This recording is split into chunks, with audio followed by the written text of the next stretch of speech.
first death of Woodstock 99 occurred during Metallica.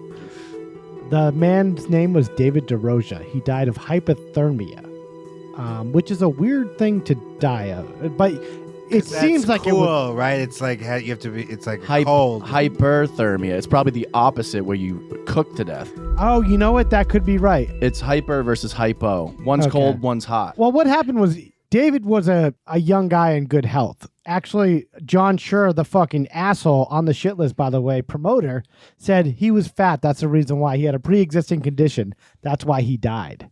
Wow. What a fucking asshole. Ask John Scher a question about something that went wrong at Woodstock, and he deflects. He'll give you a deflective answer. Yeah, every fucking time. He also said, by the way, all the girls that were groped at Woodstock, he said, what were they wearing? What they were asking for it. I have an exact quote I jotted down. Okay. Woodstock was like a small city, you know? There would probably be as many or more rapes in any size city of that. But it wasn't anything that gained enough momentum so that it caused any on-site issues, other than, of course, the women it happened to. Wow. That's a quote from John Scher. Oh, my God. Yeah, only the women it happened to had to deal with it. So David DeRosia, it wasn't his fault, you know. He was obese, according to John Scher. But the real problem was, they found out in retrospect, was they didn't have proper facilities on the premises at Woodstock 99 in order to treat him, because they didn't even know what he had. They didn't properly treat him until he got to a hospital like 2 hours later. Which is odd to me, because this is on the Air Force base where they did have that infrastructure. That's part of the reason with why the they were there. hospital. No, they just wanted the infrastructure to keep people out from not paying tickets, who didn't pay tickets, rather. So they didn't care about the, having a good doctor, because the doctor that they did hire was actually fired from her New York City hospital job a couple months later for doing like a bad job, basically. Jesus. Yeah, so they got the cheapest possible thing on every turn that they could make more profit. And as you heard in the podcast we both listened to, Break Stuff it's called. Yeah. And the two docs, actually the Netflix didn't cover this guy at all, but the HBO one did. Yeah. He was so excited to be there. It was his idea, and he convinced all his friends to go with him. Yeah. And how old was he? 24. 24. Yeah. So they go to Woodstock, and he's just having the time of his life. Apparently, none of them were even drinking. They just were there for the music, and he actually kept a journal. Yeah. And I have a couple of things from the journal here that I jotted down as well.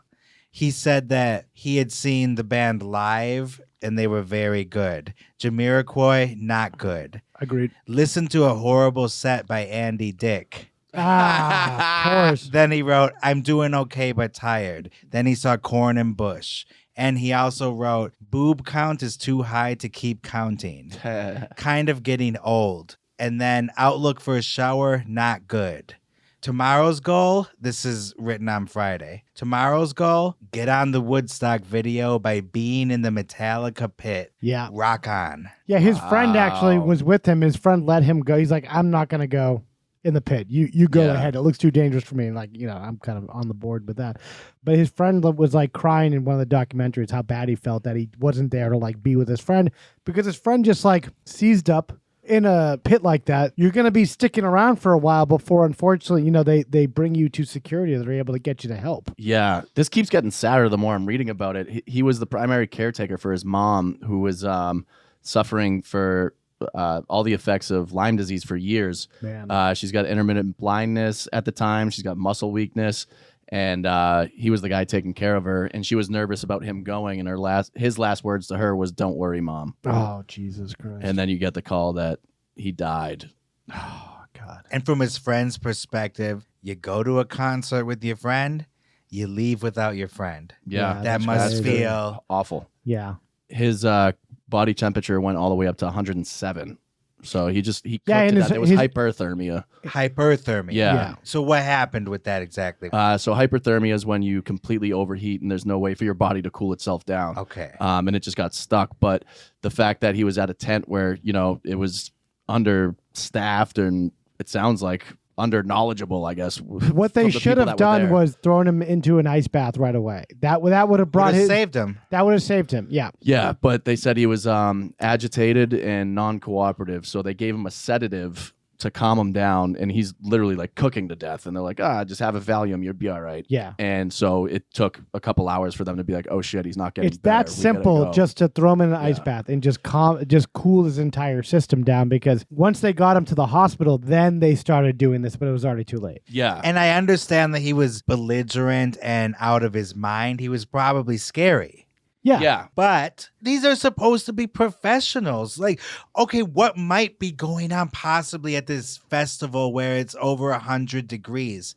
Wouldn't they be ready to deal with people that are overheated? So, yeah, and there was also a lack of water. There was no like water mist going on in the audience like you have at normal concerts where it's over 90 degrees. Yeah. And he went into a coma the next day. And as he was in the coma, the doctors are quoted as saying he was oozing blood from all orifices. Oh, my God. That's what his chart reads. The doctor at Woodstock was a 2-year resident, which is a young rookie doctor, basically. Yeah. Hasn't really seen enough to really know what they're doing. They should have had like an Iraq war veteran fucking doctor there. Yeah. This doctor is one step removed from the Peace Patrol. Yeah, pretty much. The Paw Patrol. Yeah. Hello. More like, right? But yeah, I think this is on John Schur also. And that's why he's deflecting by saying the guy was fat. What a fucking asshole. Everything Has he looked in a fucking mirror? I'll say that again to him this time. John Schur. Yeah. So yeah, the guy was DeRosia was 5'9" and 340 pounds. So I mean, I guess that's an easy target to be like, he wasn't taking care of himself. He's gonna die. Anyway. He's young though, so like without any other complications. But all the people in the emergency tents, they said they were just overrun by people. Like it could have been that they didn't have the time or resources to dedicate to this person because they had so many people coming in. Was it something like 100 an hour that were? Yeah, it was a lot. Yeah, being treated for heat exhaustion. Every hour, like more and more people were coming in. Even as it got more aggressive and scary, more and more people started showing up. This is a concert. Yeah. People are supposed to be having fun. Yeah, one of the EMTs, as it was going forward, was like, "Oh, we're fucked. People are gonna die. We're not equipped for this." Yeah. I'm surprised more people didn't. Yeah. A second man did die in his 40s. He died of cardiac arrest, but he did have known heart conditions before. I'm surprised there's anyone in their 40s also at Woodstock 99, but, do what you will, say la vie. Let's break some stuff. I know, yeah. Like, dude, how old are you? He's bald. He's got like a little gray ponytail in the back. So David DeRosia, he was actually pronounced dead that Monday, right? Yeah, after being in a coma and apparently bleeding out of every hole. That's so crazy. Oof. Yeah, but the guy that died of cardiac arrest, he was pronounced dead that day. Like Saturday? Saturday, yeah. During Alanis or something? Yeah. Okay. Just trying to paint a Imagine picture having here. a heart attack during Alanis Morissette. Isn't it ironic? Yeah. I think it was just the issues with the crowd control and everything going on there, it led to just mayhem. And these people could have been saved, in my opinion. And speaking of Alanis again, his treatment was kind of like that song. Yeah. The 10,000 spoons was the sedatives they were giving him. And all he needed was ice water, which is the knife. Yeah. Okay, never mind. Hello. But the third and final death at Woodstock 99. While leaving her handicapped parking spot, Tara Weaver, who was 28 years old, was hit by 2 cars and killed in the Woodstock parking lot. Jesus. What? No one was charged, and it appeared to just have been an accident. Oh, my God. I mean, 2 cars hit her at one time? Yeah. Same What thing. the Same thing fuck? happened to me when I was 25. Jesus. That's right. That's another episode. Yeah. Well, just wait till I die. What, when you got hit crossing the street? Yeah, I got hit. No, I'm saying to tell your story someday. Yeah. Oh, okay, sure. That's all. I'm like, what's going on here, guys? Did you get hit by 2 cars? What's in this beer? Yeah, I did. What? Yeah. I thought it was 1. Yeah, I thought it was 1 too. No, I get hit by 1, and then one was coming the other way on Washington Street in Newton. What? I got How are hit by you 2 still cars. talking to us right now? I don't know. Why am I still talking maybe to we you? died. Yeah. This is the afterlife. Or did you think maybe you died at Woodstock and Yeah. everything else was hell? Maybe. Oh my God. Because it felt like hell already. Yeah. One thing I want to say about Tara Weaver, it was probably a testament to how much people were in a rush to get the fuck out of there. Yeah. That she got hit in the parking lot and stuff. So Jesus. very sad thing that happened. That's awful. That's 3 deaths, God. which matches Woodstock 94. Wow.